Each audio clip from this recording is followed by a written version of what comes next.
think if he replicates that, he's going to be a beast. A big night for Pass the Buck, that's for sure. Corey Smith, he's doing everything on track tonight. He's giving out prizes, he's walking the track. Corey, now who are you with? I'm with Holly Thompson, with Tim Zoo. Holly, I reckon you have a bit of a soft spot for this boy. Yeah, I sure do. He definitely has a soft spot in my heart. Tell us a little bit about the syndicate. It's a reasonably sized syndicate. We don't always see that with Thompson runners, but I reckon there's a few happy fans at the moment with the way he's going. Yeah, there definitely is. There'll be a lot at home. There's a few here tonight. It's amazing. This dog is just unbelievable. Well, good luck, Holly Thompson with Tim Zoo. I might try and grab Anthony as a party as well.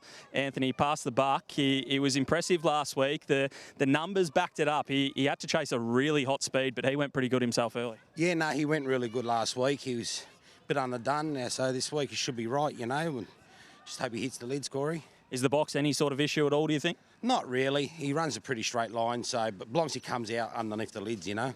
Is he going as well as he was leading into a Phoenix? Oh, 100%. There we go. A little bit of confidence from Anthony as a party. Holly Thompson absolutely loves Tim Zoo. I'm with Pass the Buck myself. I think he can overcome box number 5, but this is an absolute ripper of a race. It's going to be a hot semi-final, boys. Yeah, this is going to be a cracker, Smithy. And we look at what Pass the Buck did last week. It was really good in winning. You had to do it in a tough sort of manner. And we analysed that race that he competed in. The times of the first 20 metres, the times of the first 50 metres, the average in his field was far faster than what we saw in the Tem Lee. And that was, again, faster than what we saw for the average of the meetings. So although he settled just better than midfield on the eye, by the numbers, it was far more impressive. And if he competed in any other race throughout that program, he was probably going straight to the front and winning. I think tonight he's ready to explode, Dan. And here's who I've got on top. I've taken on Tim Zoo, not because I don't like him. I think he's a very good greyhound. I just don't like how tardy he is at times, and if he is to let one like Pass the Buck go early, it's going to be hard work. 225 into 170, Tim Zoo, the raging hot favourite with tab fixed odds. Pass the Buck, $4.80 out from $3.60. It's the second of the semi-finals. First two go through to the final next week. Let's get up to Dan Hibbard. Getting set for semi-final number 2, race 6 on the card. Favourite wears red, Tim Zoo, set to go. Semi 2. Set. Racing. Tim Zoo jumped cleanly. He's going to hustle through. There with it was Mepunga, Smokey and Pass the Buck trying to get through the traffic with Orly Bale hustling through. Pass the Buck got bumped out to the rear of the field. Tim Zoo the leader. Mepunga, Smokey closes in very strongly. They're 4 in front of Orly Bale. Next was Shimmer Current. Further back then to Silky Sauce and Idolize. And then came Buddy Manelli. Up on the outside goes Mepunga, Smokey. Tim Zoo trying to battle back on the inside, but Mepunga, Smokey beat Tim Zoo, Orly Bale. 4th in Shimmer Current. Pass the Buck, no luck. Next in was Buddy Manelli, Idolize and Silky Sauce. And it's 29 and 73. 29 and 73 the time for Mepunga Smokey. Maybe came in as the least heralded of the 3 Mepunga dogs, but he's a star in his own right. We've seen him go 29.67 here before, Craig. 29.70 tonight. Did you think he had it in him? Oh, he's definitely got it in him, you know. Like, he's ran good times when he made the Adelaide Cup final and the Adelaide Derby and that. And he's, as you said, he's gone 29.60 around here before. But yeah, he's probably the third stringer of the 3 Mepungas in tonight. But I'm just over the moon for Barry. He'll be absolutely stoked. And the last thing Jeff said to me before I left was, whatever you do, make sure one of them qualifies tonight. So there you go, Jeff.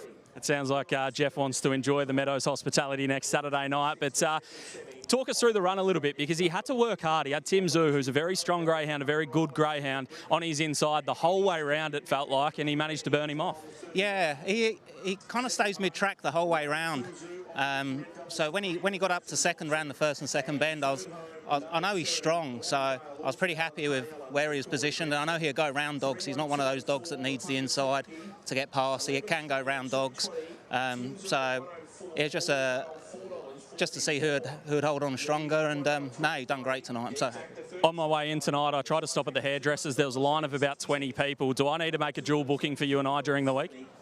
I'd say, no, I'm not changing anything. Not changing anything. He's keeping it nice and long, the mullet there. Craig Sulkin, Mepunga Smokey, what a performance that was. He'll see Tim Zoo again next week in the Australian Cup final. Oh, nailed it, Smithy. Can't wait to see the hairstyle next week, mate, as well for you once you get into the hairdressers during the week. But what a win by Mepunga Smokey, Patch. That was about as good as you like there by the end of it. Yeah, that's him at his best, and we haven't seen it consistently for a while. I mean, he started off his career in raging hot style.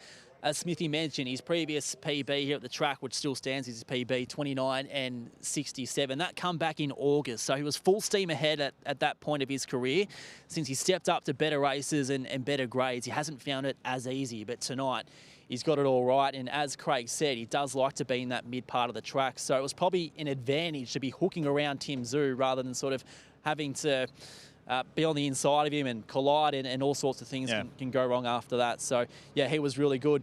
Tim Zhu just did Tim Zhu things. He was okay to begin. I'd probably have to have a closer look at the replay, and after that, yeah, he was always going to be in the finish. But from Mepunga Smokey, that's a big scalp. To match motors with a greyhound like Tim Zhu and get the better of him is a huge effort. And a big statement saying that he was the third stringer of the Mepungas going into tonight, wasn't it? Yeah, and I mean, as we spoke about before, Jeff would have been disappointed that Mepunga Reward just missed out because of the ability that he's got, and he's just a powerhouse. But to get Smokey through, he'd just be hoping he can get it all